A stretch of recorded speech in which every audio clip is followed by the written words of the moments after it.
G'day folks, just a little quickie update.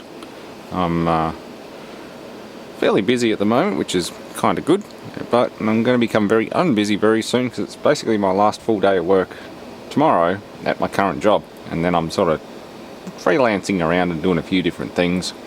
It might work out well, or I might completely fall in a heap, who knows.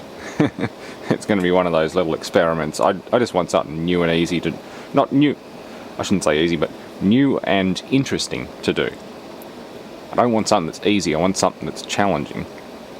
So I'm looking at a couple of local companies who want work done, and I'll be popping back into my old work to do some specialty work and custom work, and particularly technical things like diagnosing power supplies and electric motors and things like that. The company I work for does automated pool covers, so there's power supplies and DC tubular motors that need troubleshooting from times, and I'm pretty much the best person they've ever had that can do that kind of thing. And I know they're very sad to see me go, but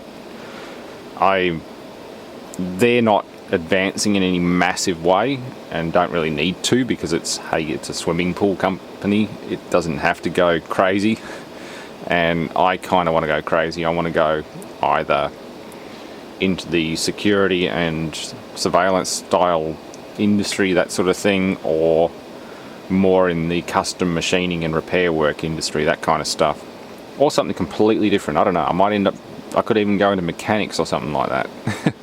I like working on cars, who knows. It's one of those experimental phases that I'll go through. Hell, I'm 30 and I'm still in a factory job doing standard machine work and that sort of stuff.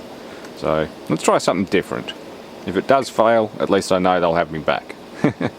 It'd be boring, but at least I know I tried. So yeah, what can I say? It's going to be fun. As far as projects and things go, I haven't got a huge amount on the go, apart from stripping down that refrigeration unit.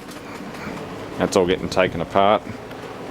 It's a bit dark outside, but as you can see, there's not much left of it now. The top half's gone. The lathe got a new power supply.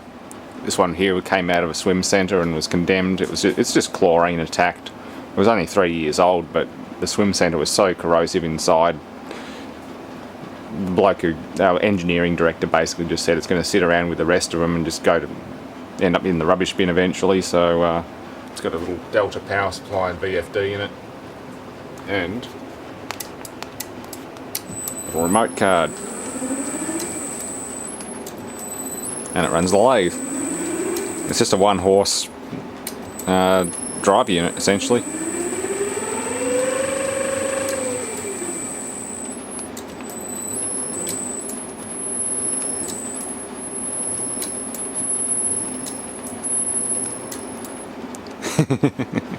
That's handy. Even though I bought a brand new one to run it, that's even better. It's got a detachable face drive. I can detach the face of the drive and actually run an IDC ribbon down here and connect it back up to a control panel or whatever I want. There's an override.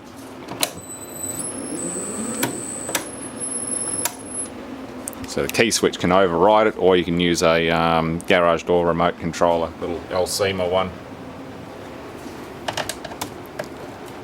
I'll leave him in there. I'm going to get rid of the wireless control for the lathe. I want a hard control panel, just down here, something like that. But yeah, the wireless control board will come in handy for other projects. That's kind of handy. There's only one remote with it, but I was kind of glad to find a remote stuffed inside the box. I wasn't expecting to get one, but yeah, it was there. That's pretty cool. So yeah, it's sort of what I've been tinkering with. That and cleaning up, and there's more boxes and bits and old IP enclosures from various old pool cover systems from various manufacturers that we've scrapped and condemned. Most of them are completely gutted. That one's full of cartridge links and confetti revolver cylinders and things. Don't ask why. That one's still full. I was told there was just a transformer and a switch in here, but there's more than that. It's fully reversible, soft start. It uses 12 and 24 volt. It switches between 12 and 24 volt for a soft start. over a short delay. I think the delay time is turned off, but you can delay it by up to 1 second, and there are also multipliers, so you could delay it by up to a minute. Mind you, the regulator's probably going to get a bit hot running a DC motor, so yeah, the delay's turned off at the moment, but that's probably why people didn't realise it was a soft start. It's off. It's had a bit of schmutz get into it, but it's alright. Dual toroidals. Toroidal transformers, that is. Big bridge rectifier, 2 big beefy surge caps. Yeah, it's a lot more sophisticated than I thought it was. I was told it was just a transformer and rectifier in a box just for driving a little rotator motor. All of that disappeared long ago into the scrap bin, and this thing just sort of got kicked around for a few years, and they're like, yeah, just get rid of it. Glad I didn't throw it in the bin. I was going to. It's like, yeah, I don't need any more transformers and crap like that. The IP box might be handy, so I'll take it. I took it for the IP box, and sure enough, it'd probably stay in there and get used for something else. So it's a 12/24 volt soft start power supply, forward and reverse, with limit switch ability and proximity switch cutout ability. So that's pretty cool.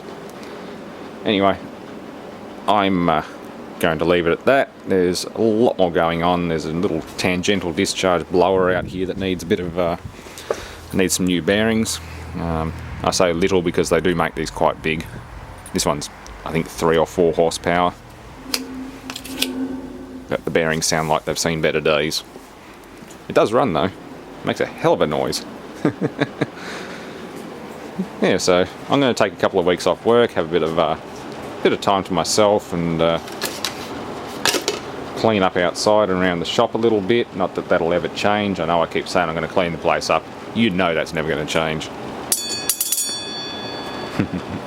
There's just stuff everywhere. So yeah, thanks for watching, and stay tuned for more.